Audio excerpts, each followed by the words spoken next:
Assalamualaikum warahmatullahi wabarakatuh. Sahabat pemasyarakatan di mana saja berada, kembali berjumpa bersama saya pada channel Bincang Singkat atau Bising. Kali ini saya menghadirkan seorang jaksa. Beliau adalah sosok Kepala Seksi Pidana Umum atau yang dikenal Kasipidum. Untuk itu pada program ini kami persilakan mungkin Ibu Kasipidum diperkenalkan, Bu. Oh, namanya Bu siapa? Iya, selamat pagi dulu Pak Rusdi ya. Assalamualaikum ya. Saya perkenalkan dulu ya Pak ya, karena tak kenal maka tak sayang. Betul, Bu, betul. Nama saya Herlinda, SHMH, jabatan saya di Kabupaten Hulu Sungai Tengah ini sebagai Kepala Seksi Tindak Pidana Umum seperti Bapak sampaikan tadi. Bu, ya. Ya, Kasipidum yang menjabat sudah hampir 5 tahun nih Pak. Tahun, ya, kurang 2 bulan lagi 5 tahun saya di sini. Artinya Ibu ini sudah dikenal masyarakat lebih luas. Iya, alhamdulillah. Jadi siapa yang tidak kenal sama Kasipidum HST? Iya, alhamdulillah Pak ya. Terima kasih Bu. Di kami pun Ibu ini tidak asing lagi, apalagi bagi warga binaan. Iya. Beliau adalah cukup energik dan saya dengar juga Ibu sebagai duta IRJ ya Bu?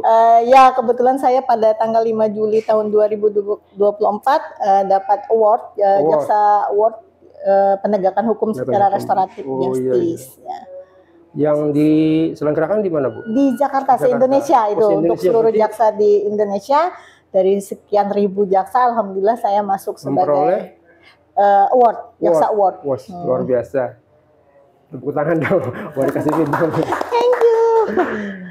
Mohon maaf Ibu, sekali lagi Ibu, waktunya karena tadi ada kesempatan kami penyuluhan hukum kan bagi warga binaan, jadi kita sempatkan waktu sebentar untuk bincang-bincang singkat atau bising pada program saya, yaitu program Kayanta di Rutan Barabai. Nah, kemudian tadi saya dengar, saya simak sedikit Bu terkait Ibu menjelaskan terkait IRJ Bu. Mungkin di masyarakat atau warga binaan ini masih banyak yang belum memahami Bu. Restoratif justice ini. Kan saya dengar di kepolisian juga ada kemudian di kejaksaan yang lebih intens ini kan di kejaksaan sudah banyak yang dilaksanakan. Nah, mungkin masyarakat bertanya-tanya Bu, loh kenapa sih mereka sudah ditangkap polisi, sudah diproses, tahu-tahu dihentikan oleh kejaksaan, tidak sampai ke persidangan. Mungkin seperti apa Bu? Bisa dijelaskan Bu? Kebanyakan masyarakat mungkin bertanya-tanya ya Pak ya, ada apa ini dengan kejaksaan ya? Kok ini yang lain diproses, kok ini tidak. Jadi saya harus mengenalkan seperti saya sampaikan tadi, restoratif justice di sini hanya untuk perkara tertentu Bapak, yaitu piring ya, perkara-perkara ringan yang kerugiannya itu tidak melebihi dari 2.500.000 atau dia tidak, kedua dia belum pernah dihukum. Nah, yang ketiga tadi dia sudah ada upaya damai. Jadi ada beberapa syarat sih Pak. Terus masyarakat merespon positif gitu loh dengan adanya restoratif justice ini, sehingga terjadilah paradigma baru gitu loh Pak. Suatu tindakan itu tidak harus dibalas dengan tindakan lagi. Misalnya kayak retributif. Ketika dia mencuri dipidana. Ketika itu masih ada bisa dikembalikan kan, dia mau memperbaiki diri, ada syarat-syarat tertentu yang dia penuhi. Karena bahasanya restoratif justice ini orang kadang bingung apa sih, padahal di sini suatu perkara yang dilakukan upaya damai yang melibatkan tersangka dengan keluarganya, korban dengan keluarganya, dan dengan melibatkan aparat desa Bapak. Kepala desa, ketua RT, tokoh adat, tokoh masyarakat, Babinsa, Babin Kamtipmas, dan banyak lagi Bapak. Jadi tidak hanya kita berhadapan maaf ya damai nggak usah diproses, tidak Bapak. Di situ ada prosesnya. Panjang prosesnya. Sangat panjang. Upayanya itu sangat, kita kan ada batasan 14 hari. Jadi ada upaya dulu Bapak, baru penghentian. Jadi caranya juga tidak dalam 1 hari kita ini udah ada maaf, tanda tangan semua, selesai, tidak. Jadi dalam 1 minggu itu biasanya kita proses upaya itu kita kirim lagi ke Kejati. Jadi saya langsung nih Pak ya, saya langsung uraikan, dieksposkan di Kejaksaan Tinggi. Ketika pimpinan kita menyatakan ini tidak layak untuk dihadirkan, maka itu akan kita limpahkan perkara ke pengadilan. Tetapi ketika pimpinan, ini layak untuk proses selanjutnya, kita eksposkan ke Kejagung dengan Jampidum.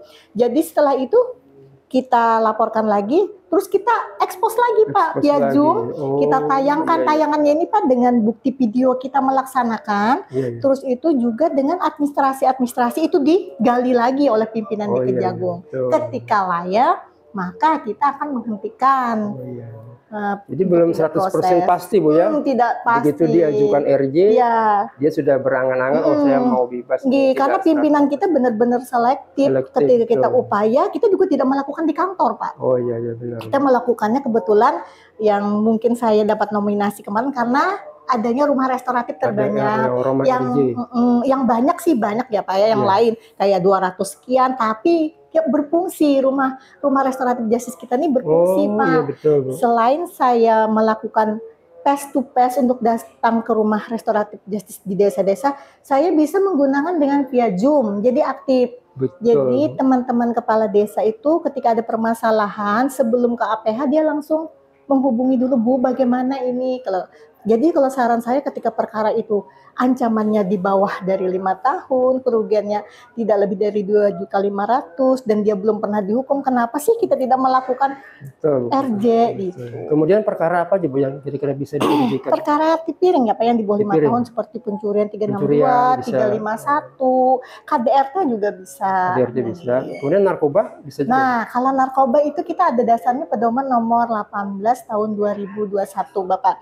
Dengan syarat-syarat, ada juga syaratnya satu sabu yang dibawa tidak melebihi dari 1 gram yang digunakan. Terus itu kedua, dia itu adalah end user, dia pemakai terakhir tidak kemana-mana di bawah 1 gram itu. Nah, terus tuh hasil tes urin positif dan untuk kelengkapannya harus ada TAT Pak. Harus ada? Ya, TAT tim asesmen terpadu. Di situ ketahuan dia ini pengguna atau pengedar. Nah itu dia konsumsi sendiri Bu, bukan dia konsumsi sendiri bersama-sama sama yang lain. Enggak, end user lah dia terakhir. Betul. Nah kemudian Bu, di tahun 2026 ini kan rencananya KUHP baru kan akan diberlakukan. Mungkin ada bocoran sedikit Bu dari seorang Kasipidum. Oh iya, 2 Januari ya Pak ya, sudah berlaku. Nih para penegak hukum sudah harus siap-siap Bapak kan? Karena di sini yang berperan penting adalah para penegak hukum, diantaranya penyidik kepolisian, jaksa, terus hakim, advokat, dan terutama rutan Pak. Karena di situ kan dia masalah bagaimana berhak mendapatkan pidana yang batasan-batasannya kan di sini pembinaan dia memberikan keterangan dia berkelakuan baik, melakukan penilaian kan ada di rutan lebih utama urgensinya dan kemungkinan lebih banyak condong perkara itu kalau bisa dilakukan secara korektif, restoratif dan rehabilitatif. Di mana korektif itu untuk pelaku, untuk restoratif untuk korban dan rehabilitatif untuk pelaku dan korban. Jadi lebih condong bukan arah pidana Bapak. Kalau bisa kan sanksi sosial, pengawasan, tidak gitu. Itu bocorannya sih Pak. Baik, terima kasih Bu sudah meluangkan waktunya bincang-bincang sedikit. Dan kemudian pesan terakhir Bu di masyarakat ini seperti apa Bu? Karena sekarang ini kan marak nih, narkoba marak, ada pembulian juga kadang-kadang di kalangan remaja. Sebenarnya bisa menjaga diri, menjaga rasa semuanya Pak. Ibaratnya kita sendiri yang membentengi diri kita. Orang lain tuh hanya penyemangat saja. Hindari circle-circle teman-teman yang lebih condong ke negatif. Lebih memperbaiki diri dan lebih yakin dan percaya bahwa jadilah diri sendiri gitu loh Pak. Tidak harus terpengaruh di lain. Karena kalau saya kasih simpel, hindari ini, tolong jangan pakai narkoba, tolong jangan mencuri, itu sudah ini Pak. Sudah sering saya lakukan sosialisasi. Sekarang ini kembali ke diri kita. Yang menyudahinya adalah diri kita sendiri. Dan kuatkan satu lagi Pak, iman dan takwa. Iman dan takwa, betul Bu. Nah, pesan terakhir Ibu, ini iman dan takwa harus kita kuatkan ya. Jadi jangan sampai, apalagi yang sudah berhadapan dengan hukum, jangan sampai ini terulang kembali. Mohon maaf Ibu, terima kasih sekali lagi atas waktunya. Mungkin itu saja Bu perbincangan kita kali ini dan mudah-mudahan ini bisa bermanfaat bagi masyarakat. Kira-kira cukup sekian. Saya akhiri. Wassalamualaikum warahmatullahi wabarakatuh.